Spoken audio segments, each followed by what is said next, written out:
Yeah, not just food, it's the whole works. That's how we.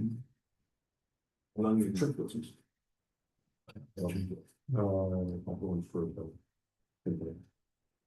right, so we'll see you on the Zoom, Ron, right?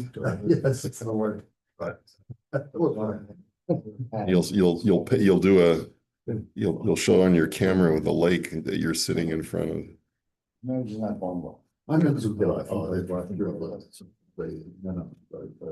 Okay, so welcome back. We're resuming the laws of Hashavas Aveda. And the last thing that we were learning about is if two people come forward claiming that it's theirs, you present it to the person who provides the more I guess, specific types of simanim. Yeah, yeah. Hamotze mot b'chanut. So if a person finds money in a store, which he says in the parentheses is makom birshut harabim sha'anashim nichnasim v'yotzim sham. It's a public area. People come in and out. You come into the makolet, or you come into the Supersol, or you come into Sobeys, whatever it is. So im hayu bein hateva lechenveni harehim shel balachanut. If the money is between the cash register and the storekeeper or the checkout person, so then the money belongs to the store owner. Because we assume that it fell from the clerk or from the clerk's register, which means that it's the property of the store owner. But if you find them on the other side of the register, which is where the public stands,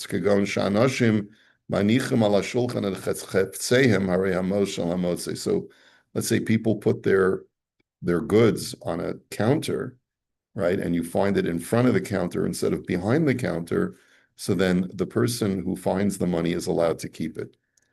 And that obviously would apply if you find money, let's say, in one of the aisles of the store, right, where there's a whole bunch of and even if it's a predominantly Jewish store, as long as the money doesn't have a siman, right? So then you'd be allowed to keep it. Uladas Moran HaShulchan Aruch, Af im nimtzo al hateva nechshav kemechutz lateva v'harezeh shel hamotze. According to the Shulchan Aruch, if you find money on top of the register, now it's not really a register. Back in the times of the Gemara, there was a box where the storekeeper would open the box in order to pull out money. If you find money on top of the box, then you can assume it came from someone else other than the shopkeeper, and you're allowed to keep it. Uladas harama hareza shayach lechenvini she'ein derech lahaniach chavtzeim ala teva. The Rama disagrees. He says it belongs to the shopkeeper because it is not normal for people to place their own personal items on top of the box or the register. Yeah, very often, you'll get a large bill and put it on top of the register to make sure that they see in the change. Yeah, right. So it'll depend on the norms of whatever the social mores are. V'nira bizmanenu shenogim bebanko bedar lahaniach et ha'odef al hadalfak kol she'ein bahem siman harezeh shel motza'am. It would seem, he says, that nowadays, that in the bank or the post office, they place the change that belongs to the customer on the dalfak. Does anyone know what a dalfak is? Let's look up the word dalfak. It's got to have some specific meaning. Dalfak. It's the counter. The shopkeeper places the money on the counter that's between the customer and the shopkeeper. So when we want to give the customer change, he just plops the change on the counter. So let's say a customer comes in and there's 75 cents of change on the counter. There's 3 quarters and there's nobody there. A person could come along and say, oh, finders keepers, because it must have belonged to the previous customer who didn't bother taking their change. That's what he's arguing. Kol she'ein bahem siman harizah shemasim is provided that they don't have a siman, meaning that they weren't put there with any kind of deliberate configuration. So why would the counter, which is part of the checkout system, they're talking about in the bank, so they're talking about in a grocery store. Why Yeah, would the counter not be considered part of the owner's property, the same as it is? the whole thing is the whole store is the owner's No, property. but for the lost money, if it falls behind the counter on the side of the clerk, then we've already said that it's the shopkeeper's, no question at all. Because it didn't come from a customer. If it's on the floor between the counter and the clerk, then you know that it was not something that fell from a customer. It came from the storekeeper's tills, right? But when it was put on the counter, since the convention is that when when the clerk gives a customer change, they just bang the quarters on the counter, So then the fact that the quarters were left on the counter is a sign that it was from a customer who just decided not to take their change or forgot to take their change and is now gone. So what if the customer comes back? Oh, I forgot to pick up my money now, but I'll come back. Get the same vote. Yeah, so it seems to me like you can't really rely on this halacha unless you hang around for a couple of minutes. Like, sometimes people just forget stuff at the counter. Or they've gone out, then knowing they're gonna come back. Yeah. Or just distracted, you got two kids on their shoulders. That's right. Yeah. Exactly. So I'm not sure that I would really go along with this. Okay, let us go on. Matzah chayfetz shamatzu liknoto yashum b'damin. If you find an object that is prevalent in the marketplace, we had learned this before. Matzah is a davar shetzarich lahachriz alav, o shekvar hichriz ala chayfetz v'lo boa bolam lakachto al yidei asimanim. Right, so you find an object which you know has to be announced because it's an object of value. It has a siman. Or another example would be is that you've already spent 30 days posting notes and nobody has come forward. You're not allowed to use it. What did we say? Yehimunach ad sheyavo eliyahu. It's got to be, if there's nothing, and you're not allowed to use it for personal use. Afilu imatash mishu litzaracha aveda ve'ein chashasha b'shimush tipased. Even if you're handling it for the benefit of the lost item, you're still not allowed to get personal benefit from that usage. And even if there's no concern that there's going to be wear and tear. But let's say you find a commodity that can be easily replaced, kagon talis tefillin sifrei kodesh, such as talis tefillin and holy works. And I think we saw this last time, where I questioned this idea that tefillin is something that you can easily be replaced. Yeah. Yashum demehen kama hadavar shava v'yirshum sika makesef bin binkaso. He says in those situations, you should have them valuated or get fair market value for them by going to the Judaica store saying, how much would this sell for? Looks relatively new. Write down the value of the item. And v'yachol lishtamish bahem miyadim yirtze kevin shadavar matzu liknoso b'chol shah. And then you could use it right away.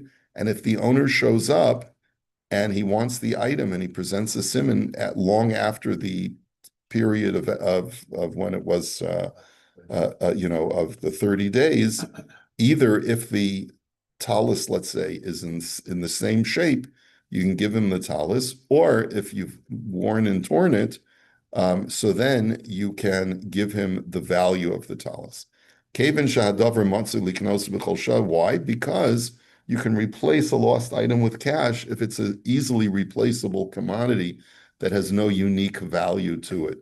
And that's why I said that, at the time, I think tefillin is different because every pair of tefillin is custom made. Yeah. There are different levels of quality, as we know. And, unfortunately, we've learned the hard way. Sentimental. Yeah, there may be sentimental value because my grandfather, whatever.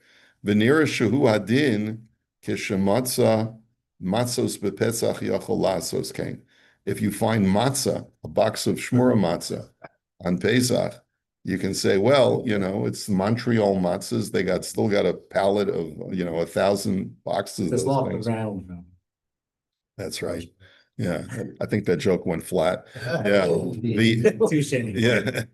The Yesh Omrim, Shehu Adin B'chol Davar Shamatzu Liknoso Tamid. And some say that that's the halacha with any commodity that is you generally purchase at the store and is readily available. Ein hamotze chayav lishmar hachefetz. The finder is not obligated to watch over the object, even if he hasn't done a hachraza. El yachol l'mocho l'niach damav kenegdo. He would still have to announce that he found it, but he can use it right away, write down its value, and yirsham sikam hakesef b'pinkas, or at least write it down. Either take the cash that he would normally pay for that item and just put it in a drawer, or just write down its value. Okay. Now, this is, of course, a little bit controversial. So he quotes from the Shulchan Aruch down here in Siman Reish Samach Zayin, where they're talking about le'inyan mitzias avazim v'tarnagolim shekol davar shetipulo meruba mischaru metapel behem gimel yamim. The Gemara had said that when you find something where the care of that commodity exceeds the value of the commodity, or that it's a lot of work, and there's no way that you can get compensated for the amount of work that would make sense financially to spend that time dealing with the lost item, because it's worth what you're entitled to be compensated is worth more than the item itself. Let's say, tending to chickens, you find a group of chickens just walking down the road, and you take them home. You got to put them in your backyard. You got to buy feed for them. You got to set up barbed wire fences. It doesn't make sense to keep these chickens for more than 3 days. That's what the Gemara says. Mikan ve'elach mochrin beveistin. And then from that point forward, you can just sell them in beistin. The das haramah sham shein sarach beistin. The Ramah says you don't even need a beistin. That what? V'yachol l'shuman u'lakachtan ba'osam adamim. Just estimate their value, because most people know what a live chicken goes for. I have no idea, by the way, what a live chicken goes for. But I guess if you're Chicken feed. Not a dead chicken. I know a dead chicken's about Like 12 or chicken 13 feed. bucks, Cooked dead chicken. a cooked dead chicken, a barbecued dead chicken. $9.99 at $9.99 at Olive Branch, yes, they had a special. Okay. But you also realize that there's chickens come in different sizes, Okay. V'ayin b'sma sifkat and lamed fav, sherot salomar, al mashakasav ha'shulchan aruch sham shemochrin bevesin dekayal kol makom she'gitiru limkor. That the Sma says that when the Shulchan Aruch, this is the machlokus, the Ramah holds you don't need a beis din. The Shulchan Aruch says you do need a beis din. Anytime but this is going on anytime you have permission to sell it. So the Sma asked the question, why did the Mechaber only write selling it in beis din when it came to these chickens? Why not say that also when you find tefillin? So the Rav Moshe Feinstein writes, Im hadavar yadua yachol lashum levad, vim lav yesh lo lashum b'fnei shlosha anashim sheyodim laharicho mashavya. Rav Moshe says that if it's clearly obvious what this item is worth to the regular layman, you don't need to evaluate it, get special valuation. But if it's a specialized commodity, where you do need some kind of mumcha, some expert to evaluate it for you, so then go in front of 3 people who can evaluate it. What the point of the basing is to give the seller the price, or? Well, the beis din will have to know, that will be the purpose of going in front of 3 people, to make sure that you're not lowballing it. So, right, you just made up a number. V'yesh la'ayin kishamatza arba asaminim imatzi lasos kamot tefillin lashum demehem o hasam ba'inan lachem kidiisa b'simin tov reish nun gimel. Now, what if I find the lost esrog on the first day of Sukkot, and I want to use it for myself? Can I just be kona it? Or do we say that it's, the Torah says it's got to belong to you? Al hasam ba'inan lachem v'havi kabbalah yado be'isr v'lo mahani yesh la'achar mikan. And even if the owner were to have yeush afterwards, it's still not legally mine. Elim kein borlo shabalim hisyashu lifnei Shebo liyado azay motzi lotzeis bohem b'yom harishon.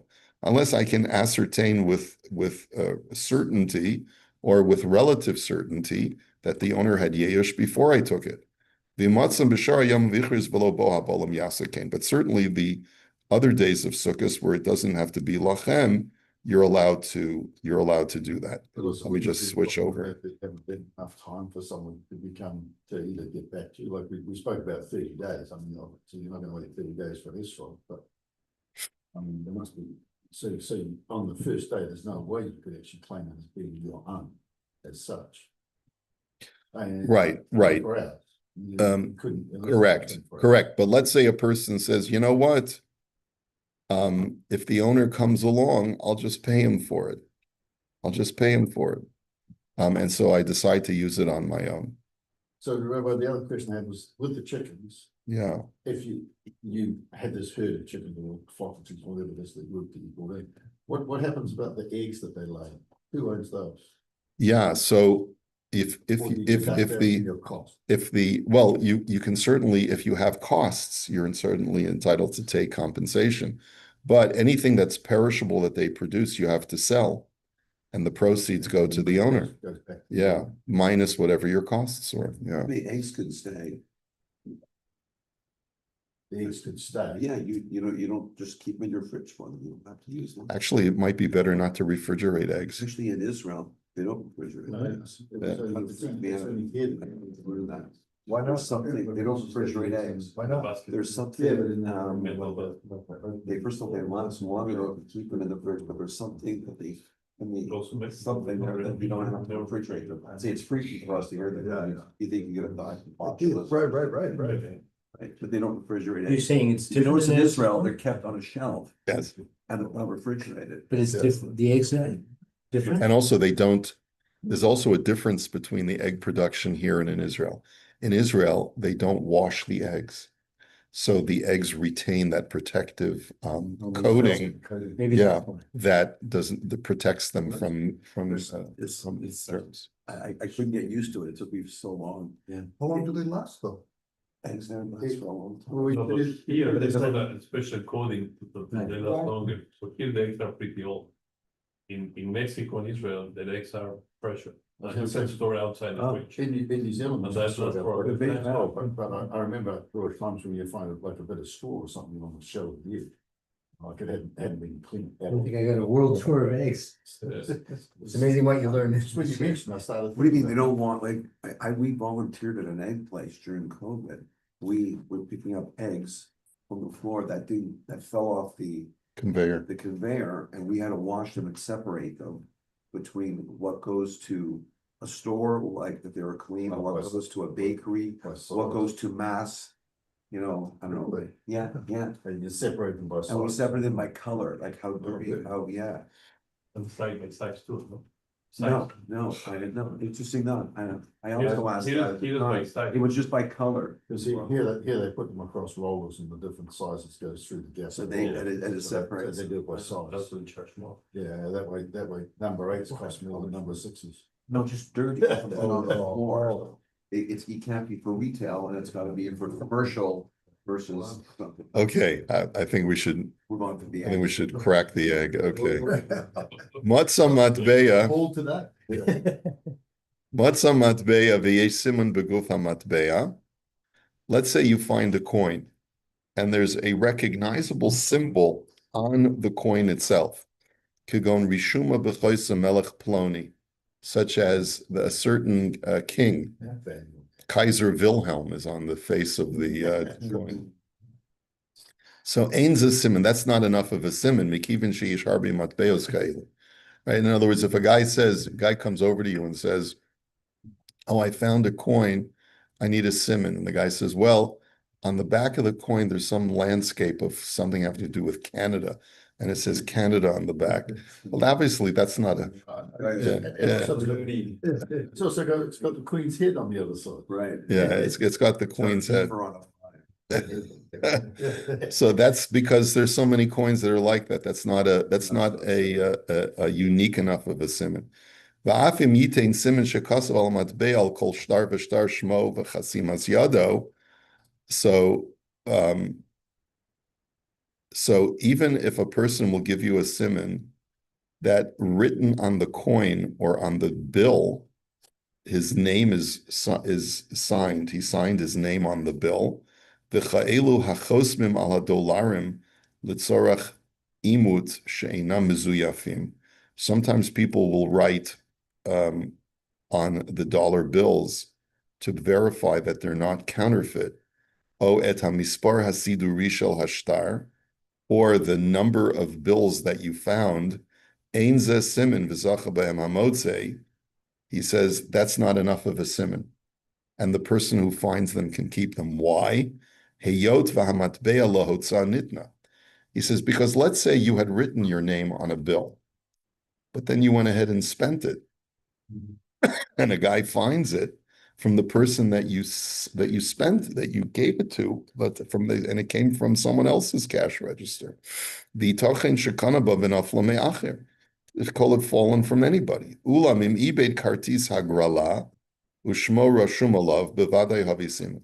So that would be the difference. If a person loses a lottery ticket and it's got his name on the lottery ticket, so then you have to return it to that person. And that could actually be a really serious issue. Find a lottery ticket and it's got like a lotto and it's and the guy wrote his name on the lottery ticket. So in that kind of situation, even if it's a winning lottery ticket, if it's got his name on it, you have to return it to him, which could be a big yetzer hara for a person if it's a winning ticket and it's worth a lot of money. Okay, so now we get to the section of Sheilot Utshuvot Biktsara, shorthand shilos and shuvas of real case scenarios. Up until now, just like in Hilchos, Geneva, and Gezela, we learned about the laws and then practical questions and answers. Up until now, we've learned the laws of Hashavas Aveda. Now we're going to get into some practical cases. She'ela. Mahadin kishamatza Aveda b'makom she'eno mishtamer ve'in ba'aveda zu siman. I find a lost object in a place which is not well protected. In other words, it's a public area. There's no siman. Ha'im zacha b'hamotze. O kol shebor shezeh bevada hinuach eno litol haved la'atzmo v'tzarech lahafres. Is the finder allowed to keep it, or because it looks like it was put down there deliberately, must I leave it there, and I'm not allowed to take it for myself, but rather I have to take it home with me and make it a public announcement, even though it doesn't have a sim. What is this new? She'eno mishtamer. What does that mean? It means it's an unprotected area. It is a rishus harabim. It's a place where people that has public access to it, and a normal person would not leave his valuables in that area. But it seems like it was placed down there deliberately, like a person leaves a stack of coins on the curb. So what's the halacha? Am I allowed to just keep it? Or because it was deliberately placed there, do I have to make a public announcement? Tshuva. So the answer is Misha Matza Aveda b'makom she'enu mishtamer im ein ba'aveda zu simin lo beguf hachefetz v'lo b'makom. So if you find something lost like that, and there's no way of providing a unique simin, neither in the place nor in the body of the item that was lost. Now, like a stack of coins, a person would be able to give a siman. He could say, if a person says, I found coins on Bathurst Street, you could either ask him, well, identify how they were configured. How many coins were there and how were they arranged? But let's say it's something that is one item that you can tell it's an appliance. And it would not have just dropped, because if it would have dropped, it would have broken. But a guy leaves a microwave oven on the side of the road.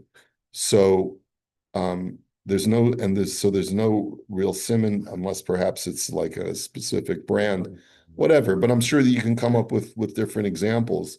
Nonetheless, if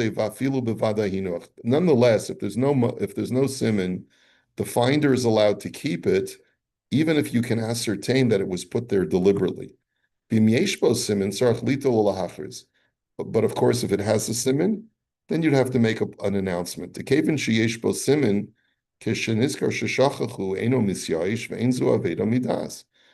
if a person deliberately puts something down there with a siman, he's not going to have yeush. He's just going to say, oh my gosh, I forgot and I left that item on the side of the road. Like, let's say a guy was unloading from his car and he accidentally put down something on the side of the road thinking he was going to come back for it later, and he never came back for it. So in that situation, even if there's no siman, you still, if there is a siman, you for sure have to make a public announcement. But if there's no siman, then you don't. What's the difference, how's this, and then what we learned before when we were learning the idea of when you're taking out things that you don't want, let's say in your house, you put at the curb there because you want somebody to take it away. Well, there, if it's clearly indicated by the placement of the object that it's meant to be discarded, you know, Put it by your garbage. it's usually, that's an implied, Just put it there, it's all, it's not the garbage yeah, there. yeah. Just put- I actually saw, But it's a shoe, it's hit. yeah, I actually, you know, sometimes people will put up a sign that says, please take. Yeah. But I think that's implied. When you put it on your curb in front of your house, you're letting people know this is public. And guys regularly drive by with their pickup trucks looking for scrap. Yeah.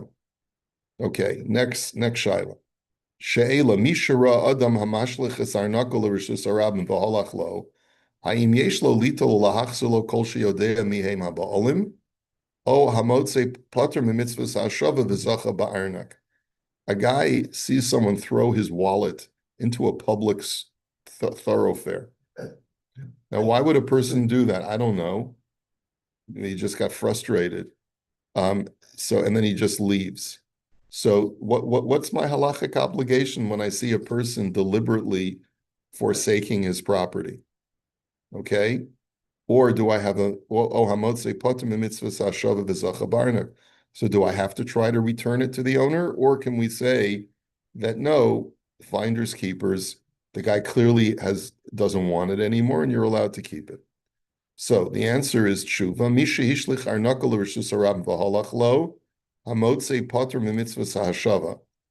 He says, once, if you can ascertain, because there are witnesses that a person deliberately threw a bag of money into a public area, even though it has a siman, you have no obligation to try to return it to him. But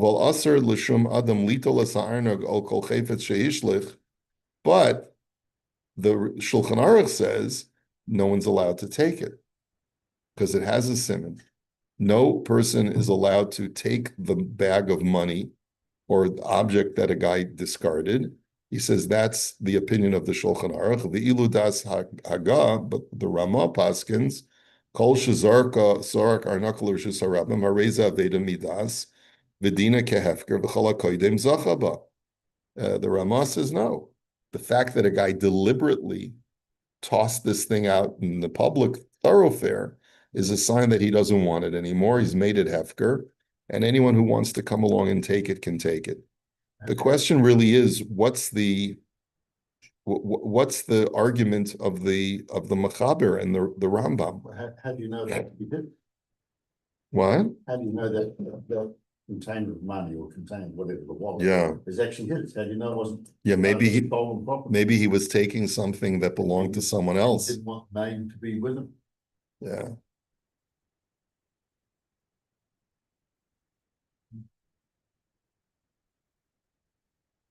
It's a bit of a strange thing, isn't Mhm. it? Throw a wallet away. Yeah, or any object of value. Sort of like placing it on the curb, right? It's like you're showing, yes, this may have value, but I don't want to have to deal with it. Like, you know, sometimes when you're downsizing, which is something that I'm sure many of you know about, when you're downsizing, there is furniture and appliances that still have plenty of value, but it's too much of a bother to try and sell them yourself.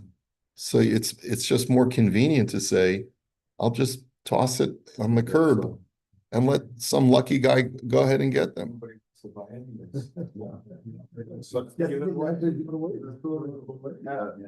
Yeah. No, although there are things some people buy things on Craigslist or whatever, or Kijiji. Place on Facebook or. Well, there's the